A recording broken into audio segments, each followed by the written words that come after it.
RCB के लिए इस साल आईपीएल कप उठाने वाले यश दयाल के ऊपर मुसीबतों का पहाड़ टूट पड़ा है। यश दयाल के खिलाफ एफआईआर दर्ज हुई है सेक्सुअल हैरेसमेंट के मामले में।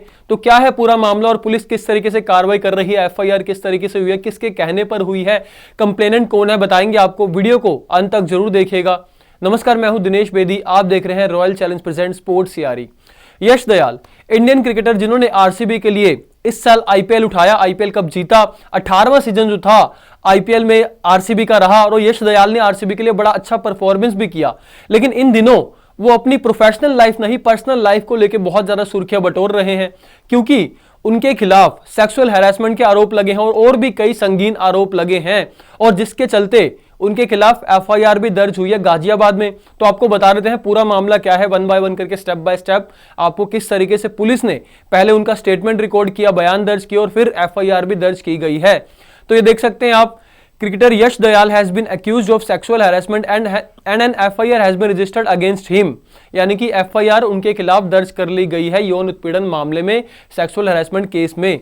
The FIR details allegations of sexual exploitation, physical violence, mental harassment and cheating by making false promises of marriage। यानी कि FIR जो की गई है उसमें डिटेल ये दी गई है कंप्लेनेंट की तरफ से, जिन्होंने FIR कराई है, कि इन्होंने सेक्सुअल एक्सप्लोटेशन किया, फिजिकल वायलेंस की यानी कि हिंसा भी की, और मेंटल हरासमेंट यानी कि मानसिक रूप से भी उन्हें जो है हरास किया, और चीटिंग की यानी कि शादी का जो भरोसा देकर, शादी का झांसा देकर ये सारी चीजें की गई, फिजिकल वायलेंस जो किया गया, मेंटली हरास भी किया गया। तो ये सारी चीजें एफआईआर में कही गई हैं।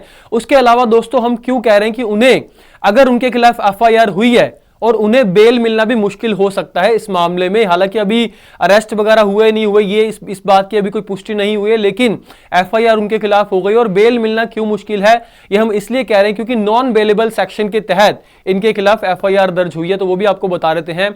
An FIR was officially registered against Dayal at Indrapuram Police Station, Ghaziabad, under Section 69 of Bharatiya Nyay Sanhita, which pertains to sexual acts committed on the basis of deceitful promises such as false assurance of marriage. This section is non-bailable and carries a maximum punishment up to 10 years in prison। यानी कि इसमें साफ साफ ये mention है कि भारतीय न्याय संहिता के 69 सेक्शन जो है उसके तहत इनके खिलाफ जो है एफआईआर दर्ज की गई है। कहां पर? गाजियाबाद के इंदिरापुरम पुलिस स्टेशन में। और इसमें कहा गया है कि ये जो है, ये मतलब आप कह सकते हैं कि मैरिज, जो शादी का झांसा देकर ये सारे प्रोमिसेस, फेक प्रोमिसेस किए जाते हैं, ये उस सेक्शन से थोड़ा पर्टेन करता है, रिलेट करता है।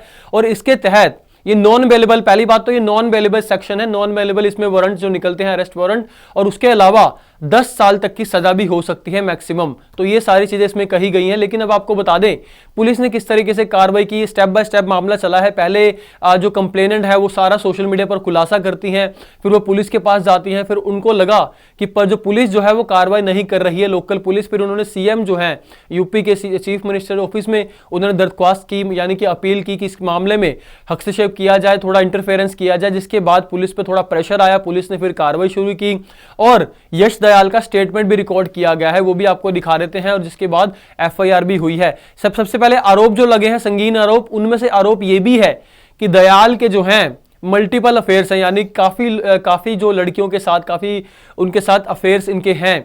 तो इसमें क्या कहा गया है विक्टिम की तरफ से? The victim also said that another girl who was reportedly seeing Dayal reached out to her and shared proof of his affairs, but the family, despite being aware of it, kept giving her hope of marriage. 3 other girls have contacted her and shared similar experience, the report said। यानी कि media reports में ये भी कहा गया है कि victim ने, जो पीड़िता है, उन्होंने ये कहा कि एक और लड़की ने उन्हें प्रूफ शेयर किए कि ये इनके साथ भी रिलेशन में थे, यानी कि अफेयर इनके साथ चल रहा था। और उन्होंने दावा किया है, आरोप लगाया कि इनकी फैमिली को, यानी कि यश दयाल की फैमिली को सब कुछ पता होने के बावजूद उन्होंने जो है उन्हें धोखे में रखा शादी के, कि आपके साथ शादी इनकी होगी, यश दयाल की।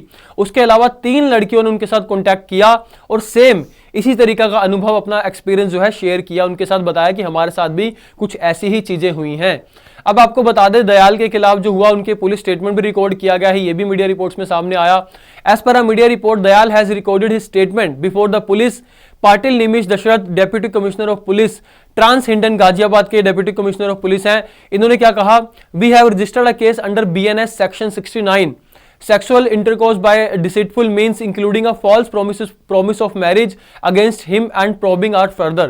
यानी कि जांच की जा रही है। ये डेप्यूटी कमिश्नर ऑफ पुलिस जो है यहाँ के ट्रांस हिंडन के, गाजियाबाद के, पाटिल निमित दशरथ, इन्होंने कहा है मीडिया रिपोर्ट में, इनका भी बयान सामने आया है कि हमने जो है बयान दर्ज किए हैं। यश दयाल ने पुलिस के सामने आके अपना जो बयान दिया है वो दिया है। उसके खिलाफ जो है BNS सेक्शन 69 यानी कि इस पूरी कार्रवाई के बाद फिर FIR भी की गई है बयान दर्ज करने के बाद, और अब जो है आगे की जांच जारी है।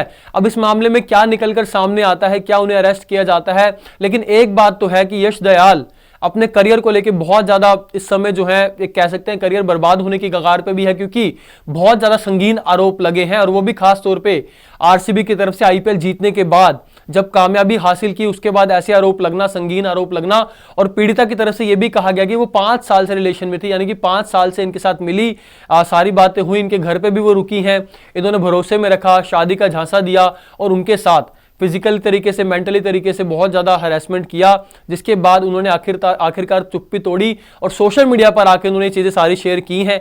आपको बता दें कि IPL 2022 के फाइनल में भी पहुंची थी, ऐसा भी मीडिया रिपोर्ट्स में दावा है, और विक्टिम की तरफ से भी यह दावा किया गया है कि वो वहां पहुंची थी, और यह भी दावा किया गया है कि RCB के एक प्लेयर की शादी में भी ये दोनों गए थे, जहां पे इन्होंने जो है इनका आप कह सकते हैं आगे बढ़ाने का मतलब अपने रिलेशन को आगे बढ़ाने की पूरा जो है दावे किए गए थे, पूरा इनको भरोसे में लिया गया था, लेकिन बाद में जाके इनके साथ धोखा हुआ और इन्होंने फिर बाद में पुलिस में जो है कंप्लेंट दी, लेकिन कार्रवाई नहीं हुई थी। CM ऑफिस में ही गए, फिर उसके बाद इंटरफेरेंस हुआ और पुलिस ने कार्रवाई की, कार्रवाई को आगे बढ़ाया, विक्टिम को भी बुलाया गया, विक्टिम की कंप्लेंट पर पूरी आगे कार्रवाई की गई, FIR दर्ज की गई है अब आगे की जो जांच है वो की जा रही है इस पूरे मामले में। इस वीडियो में इतना ही, बाकी खेल की ऐसी ही खबरों के लिए देखते रहेगा स्पोर्ट्स यारी। चैनल को सब्सक्राइब कीजिएगा, वीडियो को लाइक और शेयर जरूर कीजिएगा। जय हिंद, जय भारत।